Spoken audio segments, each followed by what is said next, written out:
ఇప్పుడు international news చూద్దాం. సిరియాలో పరిణామాలు శరవేగంగా మారిపోయాయి. కేవలం 10 రోజుల్లో సీన్ మొత్తం రెబెల్స్కు అనుకూలంగా మారిపోయింది. నవంబర్ 27వ తేదీ నుంచి డిసెంబర్ 8వ తేదీలోగా సిరియా డిక్టేటర్ బషర్ అల్ అసాద్ను దేశం నుంచి తరిమికొట్టడం అంటే మాటలు కాదు కదా.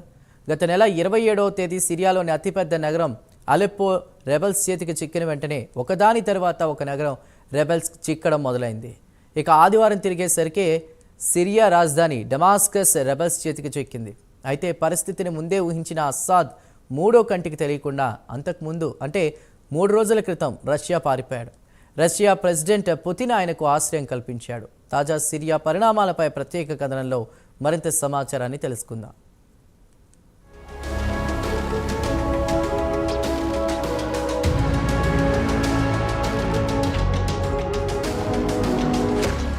సిరియాలో పరిణామాలు శరవేగంగా మారిపోయాయి. కేవలం 10 రోజుల్లోనే రెబెల్స్ చేతికి సిరియా చిక్కడంలో పరమార్థమేమిటో అర్థం కావడం లేదు.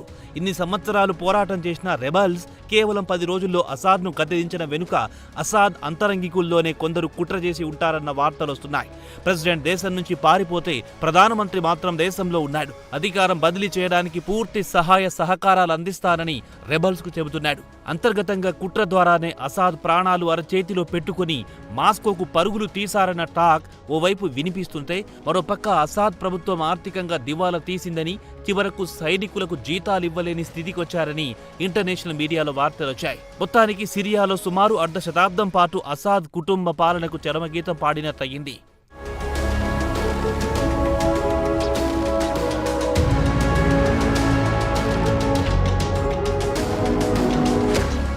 ఇక సిరియా రెబెల్స్ దళాలు రాజధాని డమాస్కస్ను అదుపులో తీసుకున్నాయి. ప్రెసిడెన్షియల్ ప్యాలెస్ను ఆక్రమించాయి. ప్యాలెస్లోని వస్తువులను ఎవరికి దొరికింది వారు ఎత్తుకొని పోవడం కనిపించింది.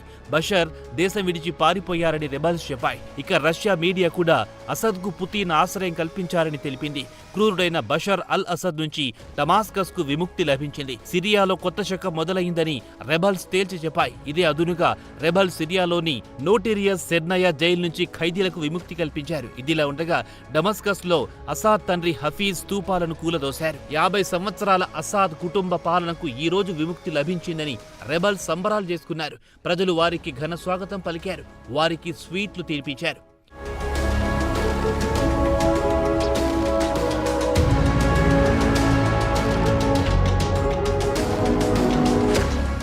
ఇదిలా ఉండగా ఆదివారం ఉదయం రెబెల్స్ సిరియాలోని కీలక నగరం హోమ్స్ పై పూర్తి పట్టు సాధించామని ప్రకటించారు. అటు తర్వాత కీలకమైన డమాస్కస్ వైపు పరుగులు తీశారు. 24 సంవత్సరాల పాటు తన ఉక్కు పాదంతో పాలించిన బషర్ అసాద్ పాలనకు ఆదివారం చరమగీతం పాడారు. హామ్స్ నగరం నుంచి సంబరాలు మొదలయ్యాయి. రెబెల్స్ గాల్లో తుపాకులు పేల్చారు. సిరియా ప్రెసిడెంట్ పోస్టర్లను చించేశారు. Syria rebels forces leader Hayat Tahrir al Sham HDS నాయకుడు ఒక్కరోజే 4 కీలక నగరాలను స్వాధీనం చేసుకున్నాడు. వాటిలో డార్రా, క్వాంటెర్రా, సువేడా, హోమ్స్ నగరాలున్నాయి. ఆయా నగరాల్లోని జైల్లో ఉన్న రాజకీయ ఖైదీలను విడిపించారు. అలాగే గత కొన్ని సంవత్సరాల నుంచి తప్పిపోయిన వారి ఆచూకీ తెలియని వారంతా జైల్లో మగ్గుతున్నారు. వారందరినీ విడిపించారు. సంవత్సరాల తరబడి జైల్లో మగ్గిన వారికి ఎట్టకేలకు ఆదివారం నాడు విముక్తి లభించింది. వారంతా సంబరాలు చేసుకున్నారు.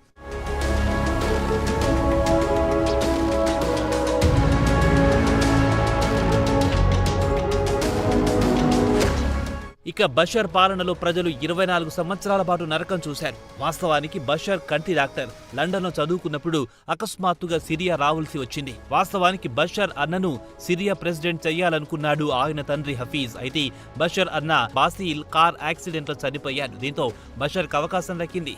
వాస్తవానికి సిరియా రాజ్యాంగం ప్రకారం దేశ అధ్యక్షుడు కావాలంటే కనీస వయస్సు 40 ఏళ్లు ఉండాలి. అయితే బషర్ కోసం రాత్రికి రాత్రి రాజ్యాంగాన్ని మార్చి 34 ఏళ్ల బషర్కు ప్రెసిడెంట్గా బాధ్యతలు అప్పగించారు. ఇక బషర్ విషయానికి వస్తే తనకు వ్యతిరేకంగా కుట్ర జరిగిందన్న అనుమానం వచ్చిన వెంటనే విచక్షణారహితంగా కాల్చి చంపేయాలని ఆజ్ఞాపించేవాడు.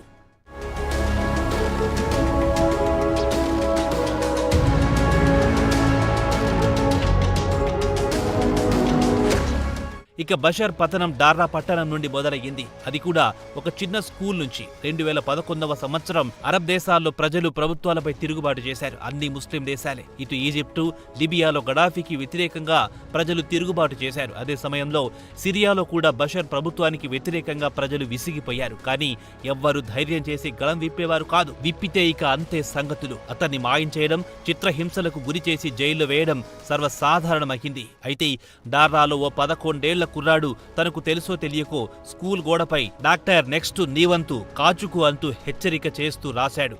ఇక్కడ డాక్టర్ అంటే బషర్ అల్ అసాద్. లండన్లో అతను కంటి డాక్టర్, ఆప్థమాలజీ చదివారు.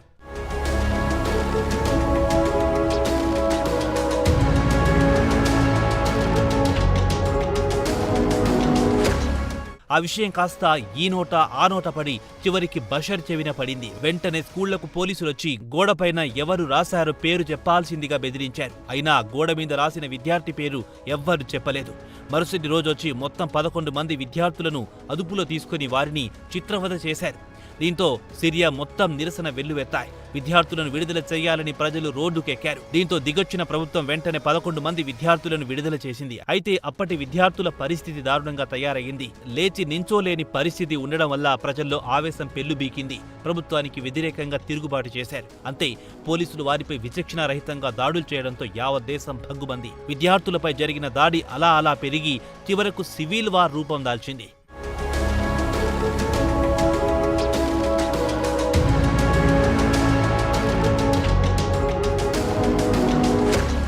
అసాద్కు వ్యతిరేకంగా గళం విప్పితే జైలుకే లేదా స్వర్గానికి వెళ్లాల్సిందే.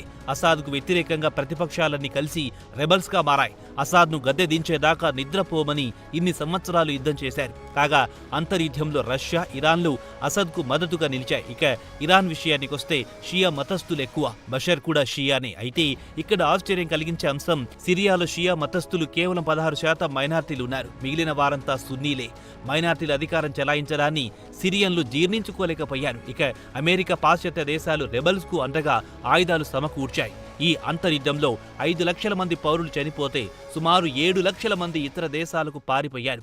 ఇప్పుడు విదేశాల్లో ఆశ్రయం పొందుతున్న వారు తిరిగి తమ మాతృదేశానికి వస్తున్నారు. ఇన్ని సంవత్సరాలు పొరుగు దేశాల్లో ఉండి తిరిగి తమ దేశానికి వెళ్తున్న వీరు తమ దేశాన్ని ఆర్థికంగా బలోపేతం చేసుకుంటామంటున్నారు. తిరిగి వారికి అచ్చదీన్ రావాలని కోరుకుందాం.